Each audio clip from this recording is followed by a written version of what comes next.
Alors j'ai déjà fait un article, je peux te tutoyer? Il n'y a pas de problème, Ok, c'est tout. d'accord. Okay. J'ai fait un article sur toi au mois de mai, comme je ne pouvais pas te voir faire l'interview, j'ai bidouillé à partir du DVD, parce qu'il y avait un DVD pour fabriquer une interview. D'accord. Je sais pas si tu l'ont passé ou pas, c'est vrai que moi j'ai pas pris l'exemple. Non, je l'ai pas eu, je crois.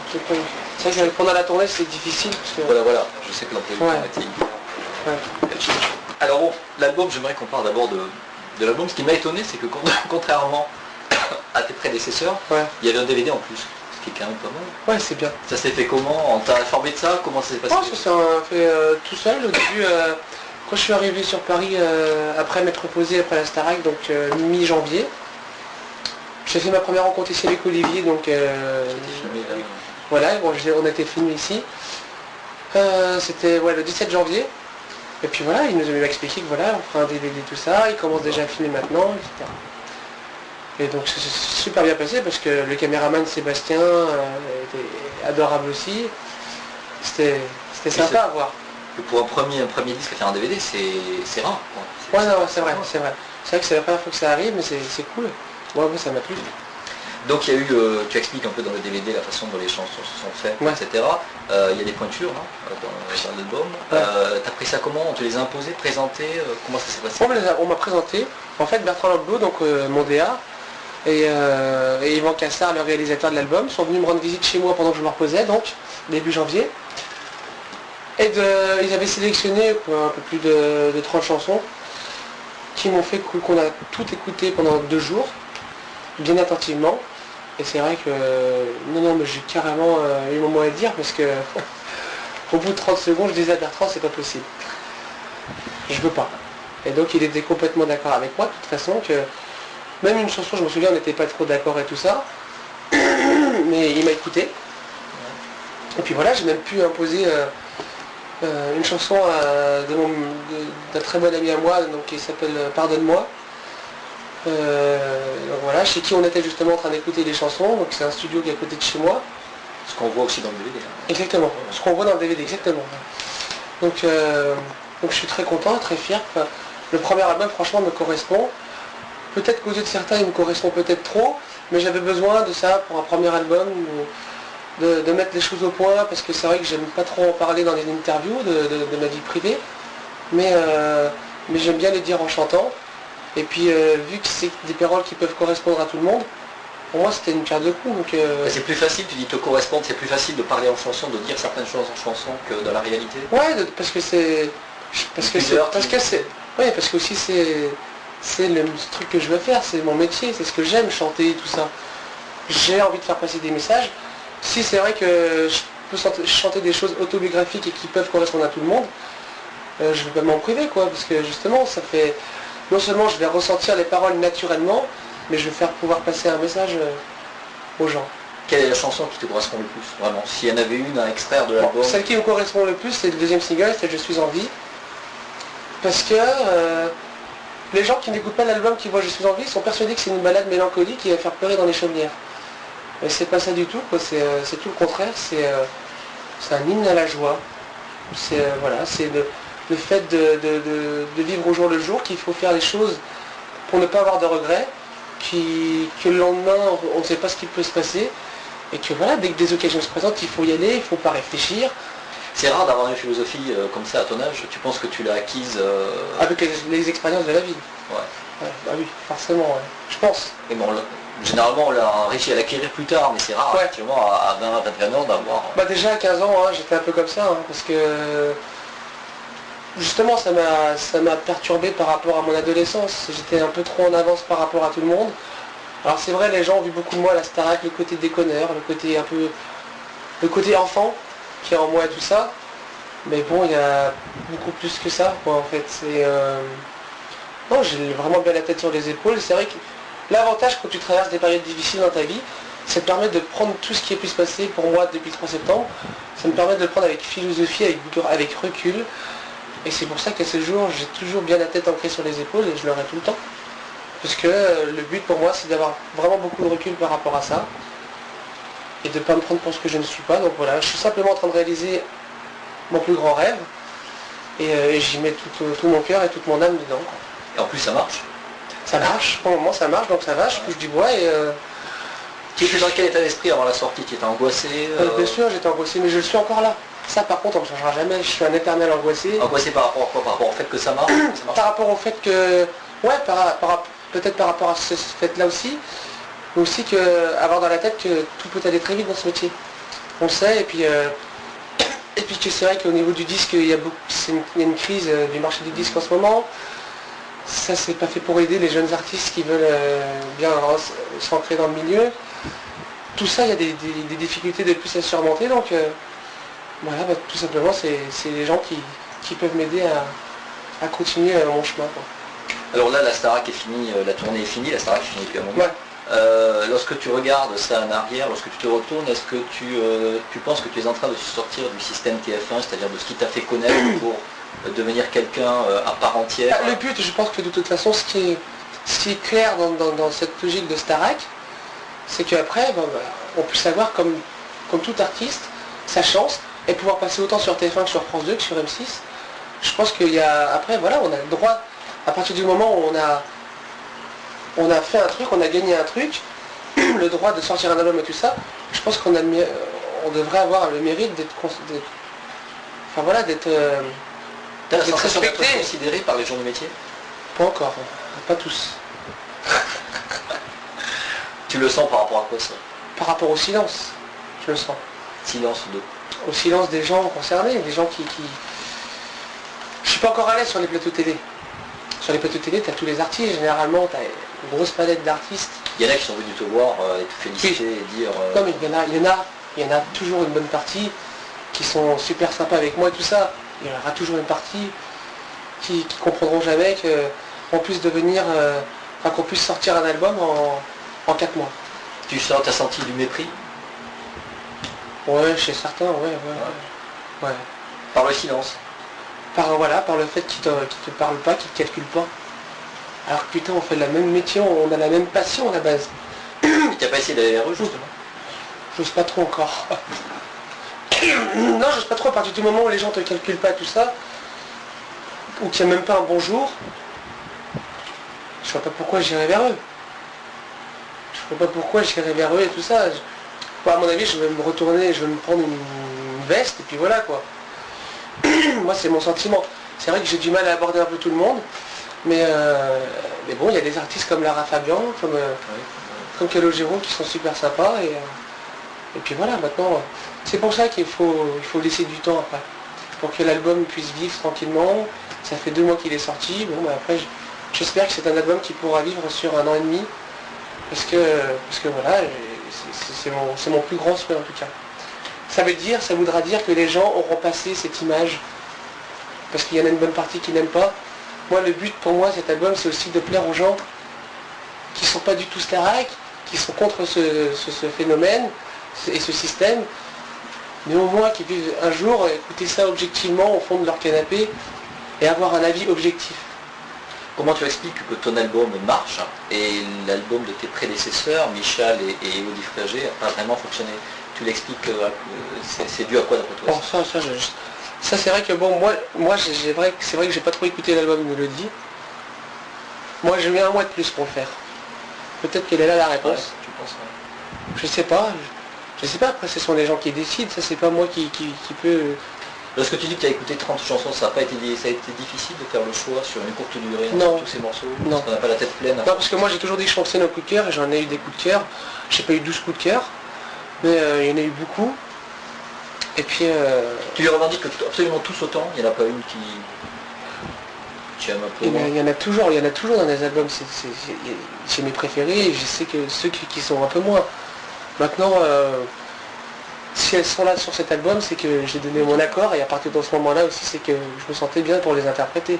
Après, j'ai mes préférés, j'ai mes moins préférés, c'est pas normal. Ça, c'est la logique. Tu en as enregistré davantage, carrément terminé, fini, monté, qui sont inédites, qui n'ont pas été mises dans l'album? Non, j'en ai pas enregistré davantage. On est resté à 12, mais c'est pas dit qu'avant la tournée solo qui se fera sûrement l'année prochaine, c'est pas dit qu'entre-temps, j'enregistre pas un inédit. Ça, c'est pas sûr encore, on verra. Tu parlais des artistes tout à l'heure et de tes rapports avec eux. Ouais. Quelle est la personne que tu avais envie, dont tu rêvais peut-être de rencontrer avant de faire ce métier, que tu as rencontré au contraire, celle que tu pensais pouvoir rencontrer un jour que tu n'as pas rencontré. Moi, en dehors de Céline Dion, j'ai jamais été j'ai jamais été fan vraiment de quelqu'un. Même Céline Dion, je suis pas fan en fait. J'ai toujours senti le nom de Céline Dion parce que j'ai grandi avec elle artistiquement. C'est elle qui m'a inspiré avec ses chansons qu'il lui avait écrites Goldman, parce que ce style me convient assez. Mais j'ai jamais été du genre à accrocher des posters et tout ça, donc j'avais jamais. Moi, tous les artistes qui venaient nous voir à la Starac, c'était sympa. Mais j'étais pas du genre à faire c'est Garou, c'est Pani, tout ça. Non, c'est des êtres humains comme tout le monde, tu vois. Bien sûr, mais à la base, on peut être impressionné, même bien si on sûr, ne montre pas intérieurement. Bien sûr. J'étais impressionné par la simplicité de Phil Collins. J'ai discuté un petit peu, par exemple. Très vite, mais malheureusement, je parle pas anglais, et ça, c'est un énorme regret pour moi pour le moment. Mais il m'a dit en français que c'était après mon interprétation de Conte Partiro avec Bocelli. Ouais. Il m'avait dit qu'il devait partir, après son interprétation de True Colors, il devait partir après la pub, donc on ne se reverra plus. Et il m'a dit, chapeau, félicitations, superbe interprétation, et continue comme ça. Et venant de sa part, il n'était pas obligé, quoi. Et c'est tellement mieux que des artistes. C'est tellement mieux, au moins, même si ils n'apprécient pas forcément, c'est tellement mieux qu'ils viennent te parler comme ça, te conseiller tout ça, que de faire leur titre et puis pas te calculer et partir. Lorsqu'on a entendu Phil Collins dire un truc comme ça, je suppose qu'après le fait d'être ignoré par certains artistes dont tu parlais, ça me fait rire. Voilà, c'est ça. Voilà. Ouais, mais c'est justement ça, mais moi, vu que déjà j'avais déjà ce mental-là, à la base, ça m'a encore plus fait sourire après, quoi. C'est vrai que voilà, il y a des gens qui ne calculent pas trop, je sais pas pourquoi. C'est sûr, après on a l'impression qu'on dérange. Et putain, pour moi, tout le monde a sa place, quoi, dans le milieu. Tu as senti des jalousies, des tensions entre Starac, entre élèves par exemple, et ensuite entre artistes de façon plus Franchement, j'ai jamais réellement senti de jalousie. Je pense peut-être qu'il y en a eu un peu au fond, mais c'était pas méchant. J'ose espérer que c'était pas méchant. En tout cas, je garde que des bons souvenirs de la tournée, donc il n'y a eu jamais d'animosité, donc ça va. Tu te sens, on a souvent dit que pendant la Starac, TF1 avait un petit peu profité, entre guillemets, ou exploité, ou mis en avant moi, je suis pas du tout d'accord. Ton côté de la maladie, voilà, tu sais ce que je veux dire. Donc, voilà. Qu'est-ce que tu penses de ça? Je suis pas du tout d'accord. Je défie quiconque de me dire que sur une quotidienne ou dans le 24 sur 24, de me dire qu'on a fait une seule fois allusion à ma maladie. On n'a jamais parlé de ça. Jamais, ou ça a toujours été coupé. C'est ce qui était convenu avec Endemol et TF1.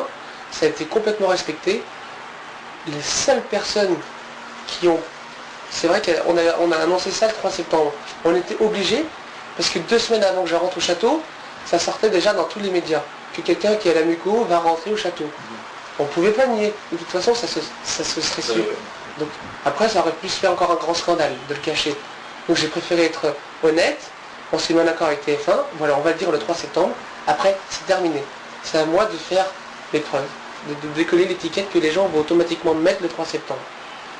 Après, ils en ont plus reparlé. Les seules personnes qui l'ont repris sans arrêt tout au long de l'aventure, ce sont les journalistes, qui n'ont pas arrêté d'en parler. Ils ont fait plein de coups là-dessus et tout ça. Ça t'a agacé, ça t'a... Ouais, moi, j'étais pas au courant pendant l'aventure, donc j'ai vécu mon aventure à fond. Ouais. Parce que, et je pensais franchement qu'il y en avait très peu, parce qu'on n'en parlait tellement pas de tout ça. Les gens ne me voyaient pas comme un malade. Même la prod m'en parlait jamais. À part des fois, c'est sûr que pour mes sons et tout ça, il fallait qu'on en parle et tout ça. Ouais. C'était tellement fait sérieusement et professionnellement que je pensais pas que les journalistes... Et c'est là que ça m'a énormément déçu, c'est clair que ma revanche sur la maladie, alors que j'ai jamais dit des trucs comme ça, et tout ça, etc. C'était un peu trop... T'as des gens qui t'en veulent, t'as lu des papiers qui t'ont... Oui, bien sûr, il y a des papiers qui me font chier. Ouais. Tu leur as dit? Après, ça scandale. Tu leur as dit? Tu as fait des procès, tu as déjà été entré dans ce système? Ah oui, c'est clair, ouais. Je veux pas me laisser cracher dessus ou comme ça et tout ça sans... Des gens qui ne connaissent même pas, j'en suis sûr, à la moitié de la maladie, se permettent de tirer des conclusions incroyables sur ça et me prêtent des trucs et des états que je n'ai jamais eu, quoi. Donc moi ça me scandalise, ouais. On n'a pas le droit de vendre du papier en disant Grey foudroyé sur scène. Ça c'est incroyable de dire. Voilà, c'est incroyable de faire vendre ça sur un énorme poster devant de la presse et de mettre foudroyé sur scène, parce que si on regarde dans le dictionnaire, foudroyer, ça veut pas dire reçu une peluche dans les coucougnettes, tu vois. Clair. Alors que c'était ça, leur article. Mais ce qui fait vendre, c'est le titre. Alors forcément, ouais, c'est un Ça scandale. fait quoi quand on voit ça? Intérieurement, on ressent quoi? Bah franchement, ça me fout les boules, ouais. Parce que je me dis que c'est juste une question de fric. Et que ces gens-là, en plus, le pire, c'est qu'ils doivent bien se marier en faisant ça. À même temps, tu dis pas je suis suffisamment vendeur et reconnu pour être susceptible de faire vendre des tas de magazines. Non, moi je réagis pas comme ça. Moi. On n'a pas le droit de vendre comme ça sur un truc aussi privé. Alors les gens pourront toujours dire, ouais mais de toute façon, il a pris la décision de l'annoncer. Et encore une fois, j'étais obligé, sinon j'aurais pas pu faire l'aventure. Il y aurait eu trop de trucs litigieux pour que les gens ne se rendent pas compte. Mes absences et tout à la caméra, pendant mes soins et tout ça, c'était pas possible. Et si jamais aussi il y arrivait quelque chose, on sait jamais. Si je devais quitter l'aventure parce que j'allais pas bien, voilà. Donc à partir de là, il faut arrêter de me dire, c'est facile de dire, ouais mais il a qu'à assumer et tout ça. Et j'assume complètement, mais qu'on me foute la paix, quoi. Qu'on arrête de me parler de ça. Maintenant, en plus, ça m'a fait rire. Il y a eu la première période où c'était Grégory ne va pas tenir 2 semaines. Là, les premiers symptômes de fatigue se font sur son visage. Il a les yeux cernés, il commence à tousser. Ensuite, c'était Grégory ne fera pas la tournée. Ensuite, c'était Grégory. Après, c'était tout est fait pour que Grégory gagne. Après, c'était Grégory. La tournée était raccourcie pour Grégory. Ensuite, c'était Grégory est isolé de tout, il a plus d'amis. C'est incroyable. Et maintenant, ça va être Grégory ne va pas bien, la tournée l'a complètement anéantie. Et puis, il n'est pas bien, il est chez lui, et il est en train de faire une cure, et ça va pas du tout, et on se fait beaucoup de soucis pour lui. Voilà, ça va être ça, alors que je vais super bien. T'as gardé, je parle pas que de ces articles, mais l'ensemble de la presse, t'as découpé, t'as gardé, ou tes parents ont fait ça pour toi? Ma soeur a fait ça un peu, ouais, mais je regarde pas en fait. C'est vrai qu'au début c'est intriguant, donc je regarde tout, enfin le plus possible, mais ça m'a vite pris la tête. Qu'est-ce qui t'a énervé de voir Parce que je m'auto-saoule. Ouais. De voir sa tête, de voir que tu dis tout le temps la même chose parce que ce sont toujours les mêmes questions qui reviennent, ça saoule. Et je comprends les gens, moi, qui disent qu'il y en a marre de voir sa tronche dans les magazines. Je comprends parfaitement. Oui, mais c'est qu'il y a une majorité qui veulent l'avoir, sinon bien sûr. Les journalistes... Je suis complètement d'accord. Mais des fois, pendant la Starac, il y en avait beaucoup trop. Il y avait trop. Là, ça va, c'est beaucoup plus raisonnable. C'est fini, tout ça. Bon, c'est comme dans tout, ça se passe. Mais là, pendant la Starac, c'était... Tu as un public que tu situes comment De 7 à 93 ans. Je te dis ça par rapport aux lettres que je reçois chez moi. Qui te disent quoi? J'ai beaucoup d'adultes. Mathieu m'avait dit que j'étais plus... qu'il y avait beaucoup plus de jeunes dans mon public. Mais c'est totalement faux. J'ai beaucoup de jeunes, j'ai aussi beaucoup d'adultes. Chez moi, les lettres, ils le prouvent. J'ai même plus d'adultes qui m'écrivent. Quelle est la lettre qui t'a le plus touché dans ce qui t'a pu être? Ce sont les lettres, je sais pas, des gens qui sont pas bien et qui grâce à moi, rayonnent de bonheur depuis le mois de septembre. Et ils te le formulent comment ça? Ils me le formulent en disant qu'ils ont une conception de la vie autre maintenant en me voyant. Par exemple, s'il y a 1 mois et demi dans l'émission 7 à 8, moi j'avais fait une émission 7 à 8 où j'avais parlé pour la première fois ouvertement de ma maladie, où là, eux, ils ont une vision plus tranquille de la vie et qui veulent profiter de chaque moment. Ça me fait plaisir que mes messages passent comme ça par rapport à ces gens-là. Donc si je peux aider des gens comme ça, c'est bien. Quand tu sors à la rue, il se passe quoi? On vient te dire quoi? Quand tu vas sortir tout à l'heure d'Universal, comment ça se passe? À Paris, ça va. À Paris, les gens peuvent te reconnaître, mais ils viennent toi. T'as des regards comment lourds, insistants, discrets, une sorte de... Ouais, discret, mais c'est vrai que c'est plus en province où c'est difficile de se balader tranquillement. Là, c'est...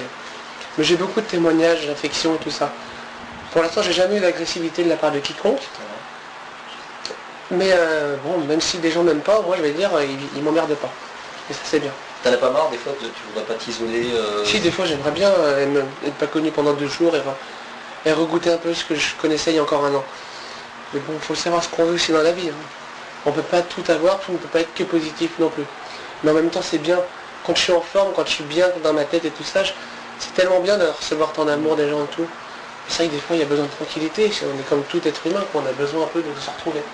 Et tu arrives à gérer le fait d'être connu, c'est-à-dire à répéter toujours la même chose dans les interviews, comme tu disais, à des moments tu n'as pas envie de déconnecter complètement. C'est vrai, quand tu enchaînes 5-6 interviews, du même genre de magazine, et que ce sont vraiment les mêmes questions, c'est dur. À un moment tu as le cerveau qui... Des fois tu as même envie de répondre autre chose.